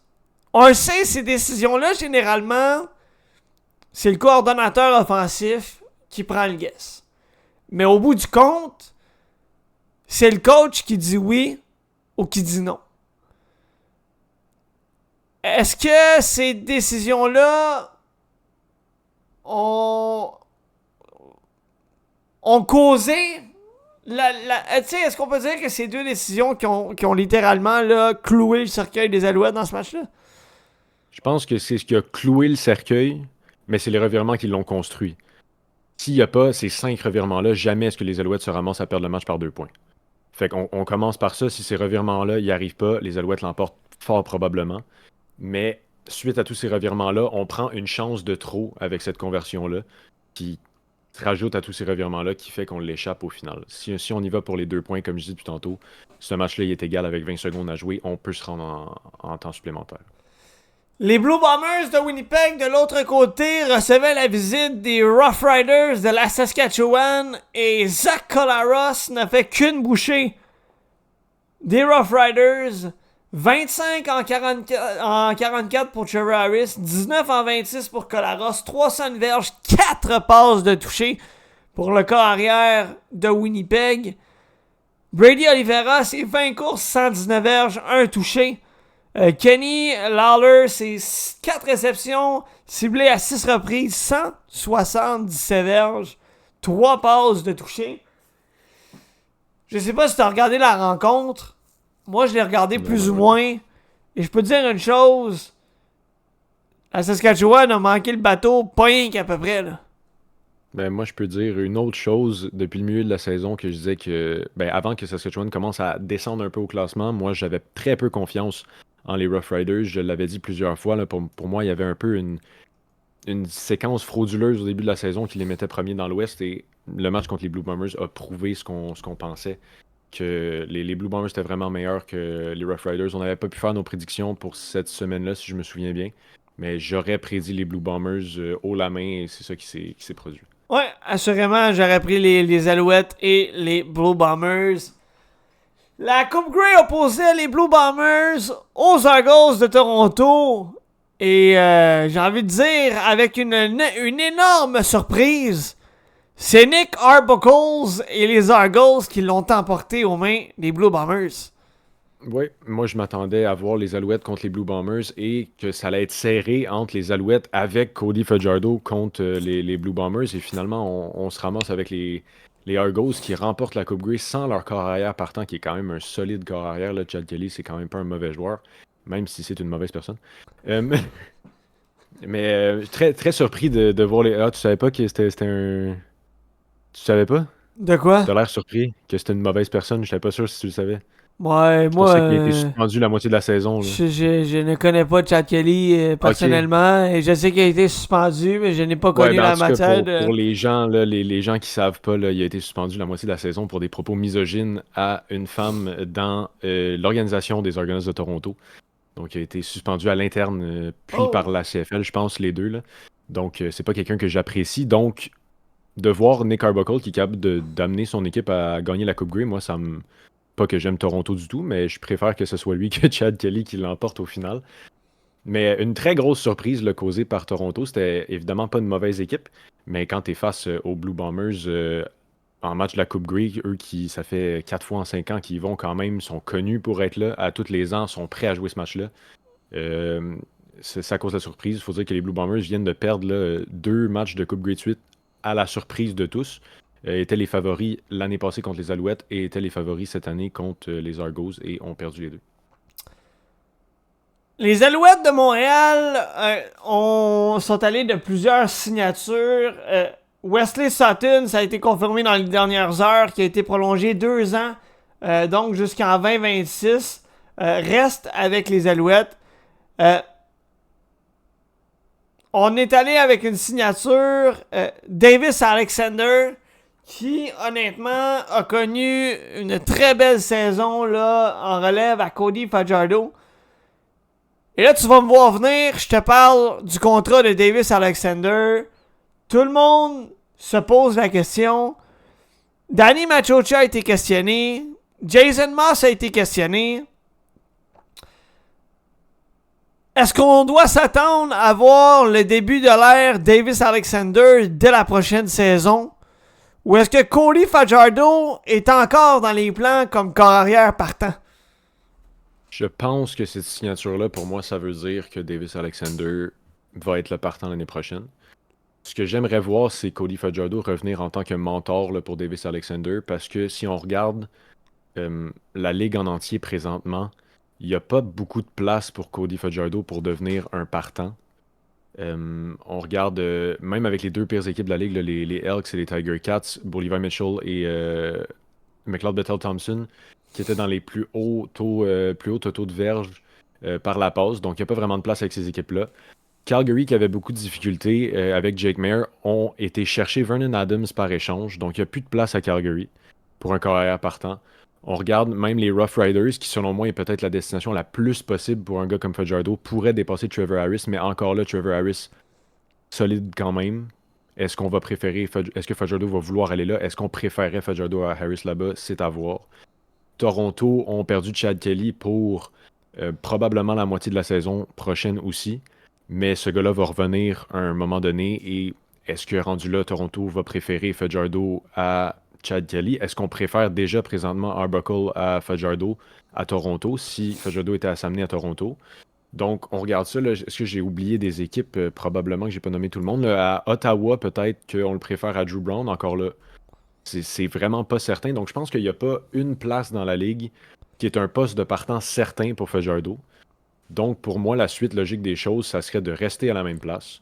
Garder, au lieu de faire déménager sa famille et tout ça, tant qu'à être un deuxième corps arrière, moi, je resterais à la place où est-ce que j'ai gagné la Coupe Grey, MVP. Les gens l'aiment encore ici. Je pense qu'il n'y a pas personne qui est fâché après Fajardo pour la défaite contre Toronto. Je pense que c'était quand même, somme toute, une défaite d'équipe. Donc, je pense que moi, si j'étais lui, tant qu'à voir qu'il n'y a pas beaucoup de place de partant, je resterais à Montréal. Est-ce que c'est ça qui va arriver? On verra. Mais selon moi, là, de signer Davis Alexander avant même de parler de Cody Fajardo, ça dit tout. Je pense que Davis Alexander est le partant l'année prochaine dans les plans là, des Alouettes. Tu es Jason Moss. Tu es nommé entraîneur des Alouettes de Montréal. Tu amènes ton corps arrière avec ta nouvelle équipe. Tu gagnes ton pari remportant la Coupe Grey.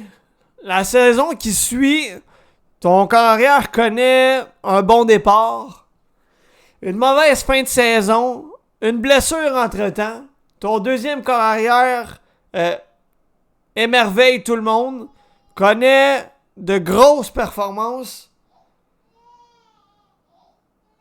Ton directeur général donne une signature de contrat de 3 saisons à ton deuxième corps arrière. et mentionne en bilan de fin de saison, c'était le temps de donner l'opportunité à Davis. On va faire ce qui est le mieux pour Cody. Si tu t'appelles Jason Moss, est-ce que, selon toi, il a été consulté avant? Est-ce que Machocha a donné le contrat et s'est assis par la suite avec Jason Moss en disant « Voici ce qui s'en vient. Voici ce que tu devras faire dès la prochaine saison. On y va avec Davis Alexander. » Ou est-ce que les deux se sont assis et se sont mis en accord pour dire « Ok, on y va avec Davis Alexander. Puis advienne que pourra, on verra ce qui va arriver. On essaie de garder Cody avec nous comme deuxième carrière, comme tu as dit. » Tu sais, c'est quoi ta perception de tout ça? Parce que c'est un sujet qui est touché dans un sens, là. Parce que c'est comme si tu prenais une décision pour ton coach, mais c'est à se demander est-ce que le coach a été consulté avant. Pour moi, dans des décisions comme ça, logiquement, l'entraîneur a été consulté, surtout comme tu l'as mentionné, il a amené Fajardo avec lui à Montréal dans un sens. Donc, pour moi, il a été consulté. Je vois pas pourquoi on n'irait pas le consulter avant de faire des moves comme ça, parce que veut pas, oui, Machocha, c'est lui qui gère les contrats, mais c'est pas lui qui va gérer l'équipe sur le terrain. C'est comme n'importe quelle transaction, d'après moi. C'est sûr qu'on n'est pas là dans les hauts placés des Alouettes. Là. Je sais pas exactement comment ça se passe derrière les scènes, mais selon moi, toutes les transactions, toutes les actions qui sont faites par un directeur général sont consultées avec l'entraîneur, parce qu'au final, c'est lui qui se ramasse avec l'équipe. C'est au même titre que si le Canadien venait à faire un échange, Martin Saint-Louis va être consulté. C'est lui qui va devoir coacher le joueur, c'est pas Kent Hughes. C'est pour moi la même chose. Donc, c'est certain qu'il a été consulté. Là, c'est à voir. Est-ce que on saura jamais, est-ce que Jason Moss est vraiment plus pour garder Fajardo ou était complètement d'accord avec garder Davis Alexander? Est-ce qu'il était entre les deux? On le saura jamais. Mais si on a décidé de signer Davis Alexander et que Fajardo ne revient pas, je peux pas croire que Jason Moss va être fâché de cette décision au final et sera complètement pas d'accord à avoir Alexander comme carrière partant l'année prochaine. J'ai envie de te demander, autre le fait des signatures chez les Alouettes, il y a plusieurs dossiers qui ont été là, conclus. Osé Maltos qui va être de retour. Possiblement la fin de David Côté. Le contrat de Tyrese Beverett qui a été prolongé. Jason Moss, entraîneur de l'année. J'ai envie de te demander autour de tout ça. On a un dossier toujours un peu inconnu chez les Alouettes. Sean Lemon. Est-ce que Sean Lemon est toujours dans les plans des Alouettes? Qui est un gros morceau pour la ligne défensive de l'équipe montréalaise, ou selon toi, avec tout ce qui s'est passé, c'est terminé. Parce qu'il a été suspendu indéfiniment jusqu'à la fin de la saison. Est-ce que selon toi, dans les prochaines semaines, il faut s'attendre à voir la LCF qui va s'avancer sur le sujet? Moi, je pense que si on est pour avoir un update là, sur le sujet, ça va être avant le début de la saison prochaine, donc plus rendu près du début de la saison. C'est dur à dire s'il est encore dans les plans parce que tu vois ton joueur suspendu indéfiniment, tu sais même pas s'il va revenir un jour. Donc je pense que les Alouettes ont un plan s'il revient, mais sont plus axés présentement à un plan qui ne reviendra pas parce qu'on peut pas attendre pour toujours que Sean Lemon revienne. S'il est jamais réintégré dans la Ligue par la Ligue, il va falloir qu'on fasse ça à un moment donné. Donc, il va peut-être falloir aller voir au repêchage, là, ce qui est avantageux dans la LCF, vu qu'il y a juste 9 équipes. Même si les Alouettes repêchent dans la deuxième moitié de la première ronde, on est certain d'avoir un des 10 meilleurs joueurs disponibles au repêchage.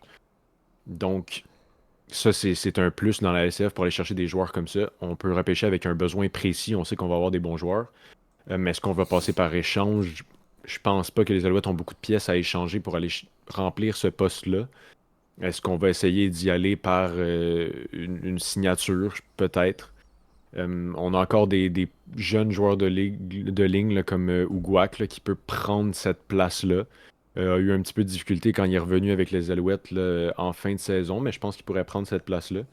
Mais selon moi, je pense que les Alouettes se préparent à faire sans Sean Lemon, et si Lemon est réintégré, ça sera du positif, mais je pense qu'on ne s'attarde pas là, à le voir revenir. T'as parlé que les Alouettes n'avaient pas beaucoup d'éléments à échanger parce que le club est quand même très solide. Tu sais, le club n'a pas perdu en éliminatoire par manque d'expérience. Le club s'est probablement coulé tout seul contre les Argos. Est-ce que tu peux t'attendre à des changements mineurs ou majeurs chez les Alouettes ou, selon toi, à part les gars qu'on va repêcher, qui vont venir au camp d'entraînement puis qui vont peut-être être essayés en pré-saison, est-ce que tu t'attends à un groupe similaire lors de la prochaine saison? Je pense que ça va rester un groupe assez similaire. Comme on a dit, le Fajardo, c'est encore un gros point d'interrogation. Puis on a encore 3 joueurs quand même importants qui sont pas signés pour l'année prochaine en Walter Fletcher, Keyon Julian Grant et James Letcher Jr. Donc si Fletcher n'était à pas revenir, les Alouettes se trouvent sans porteur de ballon. Ce qui est quand même une position assez importante à combler assez rapidement là, parce que Walter Fletcher était quand même assez solide des deux côtés là, pour courir et pour attraper les passes. Pour ce qui est de Julian Grant, là, on a un bon pool de receveurs de passes, donc c'est peut-être pas la signature qui presse le plus. Moi, par contre, c'est un joueur que j'aime beaucoup. Je pense que j'aimerais ça le voir revenir avec les Alouettes. Je pense que les Alouettes aussi. Puis pour James Letcher, lui aussi un très bon retourneur de beauté sur les unités spéciales. Donc 3 signatures importantes. On va voir si les Alouettes les ramènent. Mais outre ces 3 joueurs-là, je pense que le reste sont déjà signés pour plusieurs années. Là, les joueurs les plus importants, comme on a dit, le Tyrese Beverett a été re-signé, Najee Murray a été re-signé, Ozzy Maltos a été re-signé, Davis Alexander a prolongé. Donc tous les gars qui n'avaient pas de contrat pour la saison qui s'en vient sont prolongés, les joueurs importants. Donc, pas beaucoup de changements au niveau défensif. Donc, tout ce qui pourrait changer, c'est vraiment, pour moi, la position qui a le plus de chances de changer, c'est le porteur de ballon, Walter Fletcher, qui pourrait ne pas revenir. Et il faut aussi se dire là, que le receveur Tyson Philpott sera de retour la saison prochaine. Lui qui, lors de la dernière saison, là, a raté une bonne partie de la saison en raison d'une blessure. Rapidement, pour terminer là, notre bilan sur la saison des Alouettes et terminer avec le segment LCF jusqu'au retour de la LCF la saison prochaine. Ta déception et ta surprise cette saison chez les Alouettes? Ma déception, je peux pas dire que c'est un joueur en particulier. Je pense que c'est vraiment la défaite contre les Argonauts. Je pense que c'était un match qu'on devait avoir dans la poche. Donc, par ce fait-là, s'il faut que je choisisse un joueur, je vais prendre Koji Fajardo en fin de saison. Il n'a pas été décevant avant sa blessure, mais suite à sa blessure, je pense qu'on peut dire que ça a été une petite déception. Lui qui avait été le joueur par excellence de la Coupe Grey.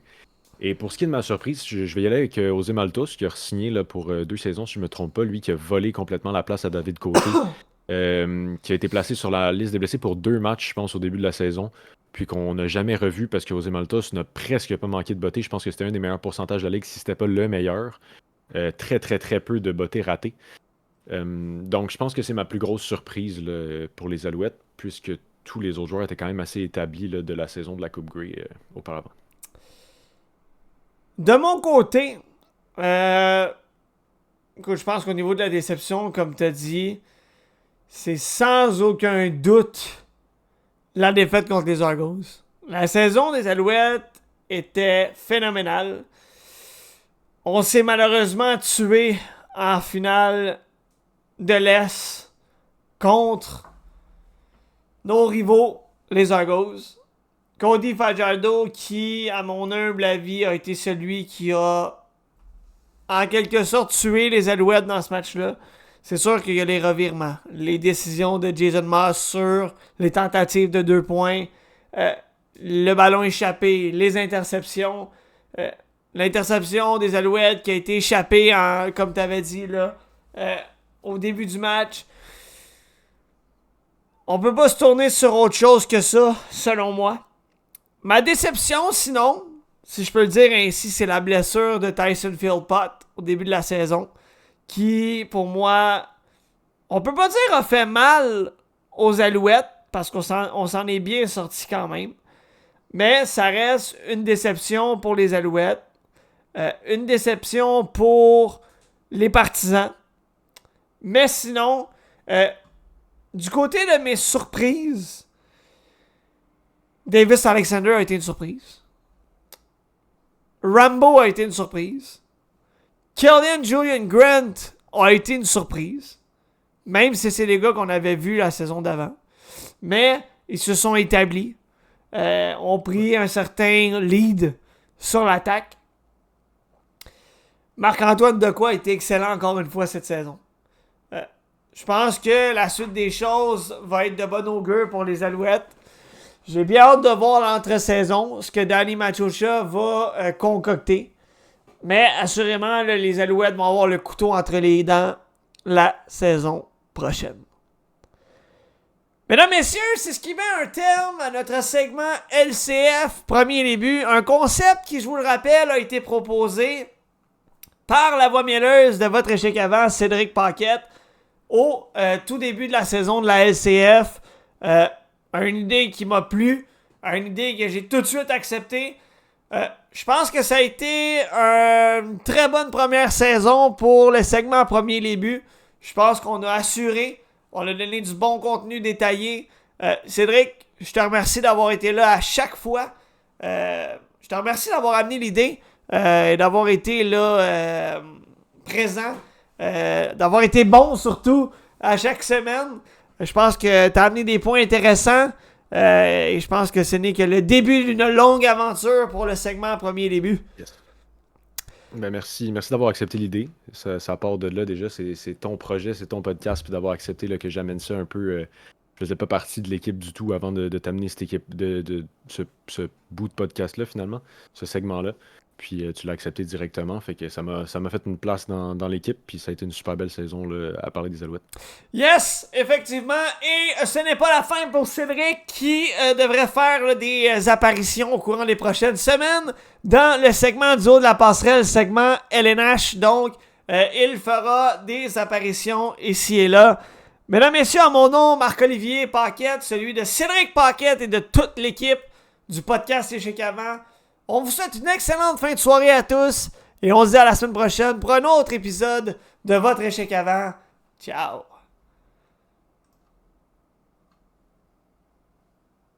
Robidoux vers Duguay.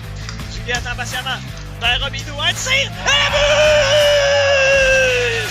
Jean-Simon! Robidoux, bidou, bidou! Et Jean-Simon Robidoux à la mise en jeu. C'est Franciscaise qui s'est roué sur la balle. Attention sur le bord de Robidoux. Franciscaise!